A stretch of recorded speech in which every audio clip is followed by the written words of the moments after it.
Good morning, everybody. This is Jason Hernandez.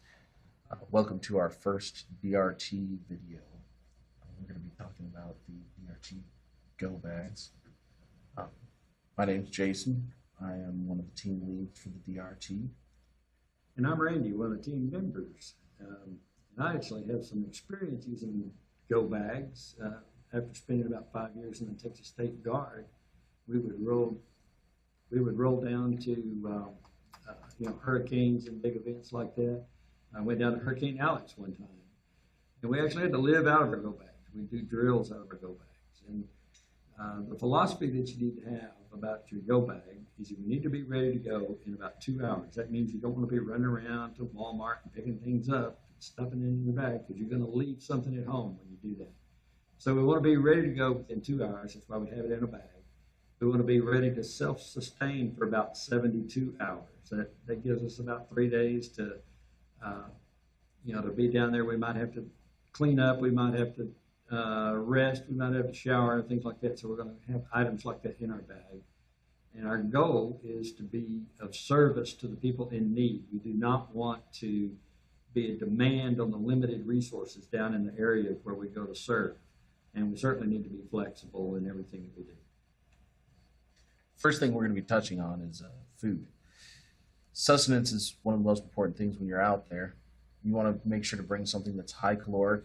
That way you can feed off of something small for an extended period of time. You want it to be simple to prepare. We don't have a whole lot of options for stoves or ovens or anything like that. You don't want to leave a whole lot of mess behind. You want to make sure that it's non-perishable because you don't want to be having to pack your bag every time. You also want to make sure that it's going to be something that can handle higher heats. The shed that we keep our bags in isn't climate controlled. So if it's something that's going to spoil, it will do it in there. And when we're downrange, we're going to be working hard. It might be warm conditions, so we want to make sure we take care of our personal hygiene. All of your teammates will appreciate that. You want to take advantage of hygiene breaks when you get them. I carry some wet wipes so that if I get into a restroom, I can just do a quick sponge bath during the middle of the day if I need to.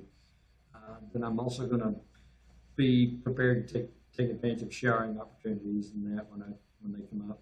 Be sure to bring sunscreen, bug repellent. If you need medications of any sort, make sure you have those because there's just not going to be a lot of opportunities to go and get things like that while we're downrange. Along with that, you want to make sure that you're careful about the deodorant you bring with. You don't want to bring a stick deodorant because those have a tendency of melting in higher heats. So if you keep your bag in your car or if you keep it in the shed, it'll end up melting in your bag. Try to go with something that's spray on. Make sure you bring Ziploc bags so that you can keep all those items in one. They have a tendency of leaking, and if you don't, they will. As far as drying off goes, I personally use a Sea to Summit dry light towel. It's antibacterial, so it'll stay fresh longer. And I use a ShamWow. It's a little $2 towel that absorbs a lot of water, it dries out quickly, and it's cheap, so I don't have to worry about losing it. We also, from time to time, we'll have opportunities to take care of laundry. In my experience in the Guard, we found that sometimes we could take advantage of laundry, but you've got a lot of people all trying to use limited resources. So I carried a little net bag to put my unmentionables in. That way, Jason and I could do laundry together, and we won't have to worry about getting our items mixed up.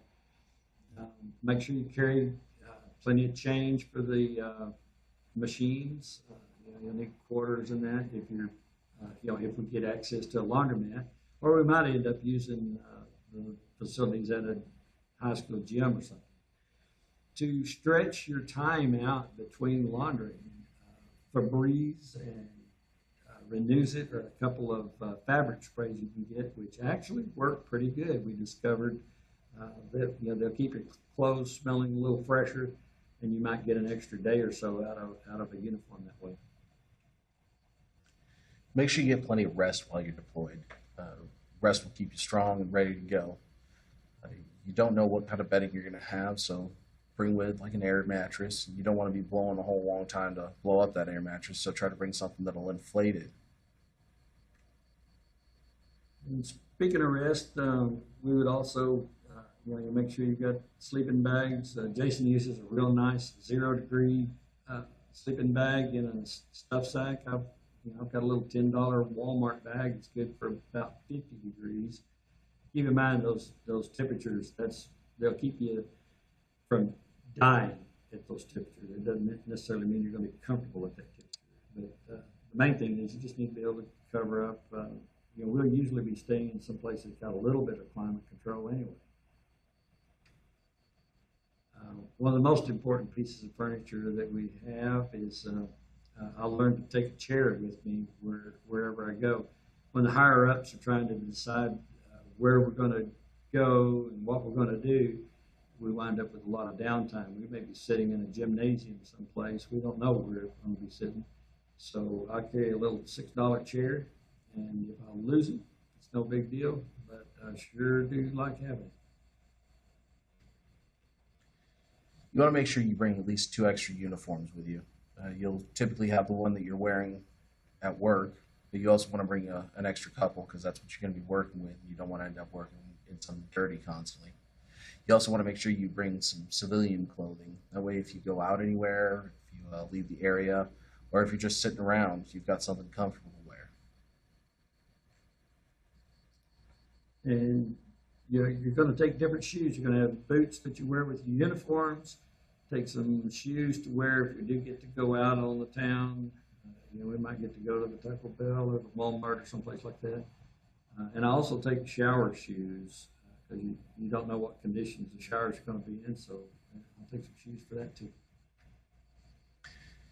As far as your electronic devices go, you want to make sure that you're able to keep them charged. So if you've got flashlights, you want to keep batteries.